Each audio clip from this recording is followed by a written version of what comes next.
Hello guys, good afternoon no. Dito tayo sa may pigilin no. Nag-level po yung isang baboy kagabi na ni-spit ko yung isa po magbabata no, sa may malapit sa may bodega.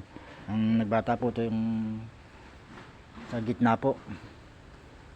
Normal lang po ang baboy dahil sa dito sa diyang pagkakataon ang baboy po meron lang nasira na 6 na piraso na hindi pinalad mabuhay ng mga dalon. Normal po sa baboy yung ganun po na meron pong nabubulok at meron na pong nabubuhay mga idol. Minsan nabuhay na at napapoison pa sa loob.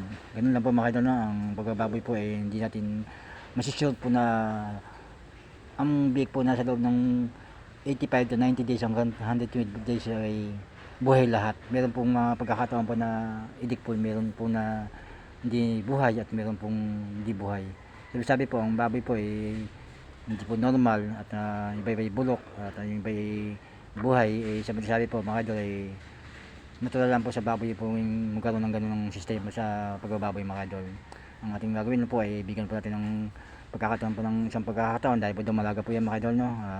Sa bali po 6 po yung nabuhay at yung isa naagapan ko na bigyan natin ng lunas at nagkaroon ng bigyan natin ng oxygen sa lawas para makahabol sa inahin na maging live at mabuhay siya mga idol. 6 po yung hindi pinalad na mabuhay 6 na piraso po na bulok at 6 na piraso po na live mga idol.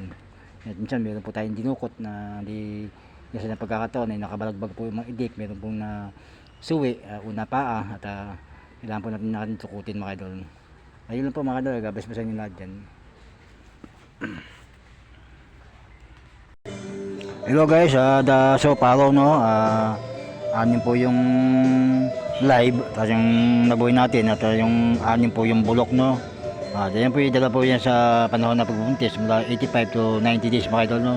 At 112 days. Natural po yung sa mga baboy mo ganun, karoon ng patay o bulok sa sinapupunan ng mga inahing baboy no mga idol no. Natural lang po yan sa baboy. Bigyan pa natin isang chance, yung kung sakaling magbata yung inahin na masabay niya mga idol, hatiin po natin no. Kung magbata yung sa kabila hatiin natin yung bata mga idol sa dulo. At kung sakaling magbata po itong isang mga idol no, atin po yung hatiin para lahat po yung gatos ay masusunod ng mga itik mga idol no. Kung pirang bata niya siya at yung siya kaunti yung bata atin pong ihahalo yung ibang anak mga idol.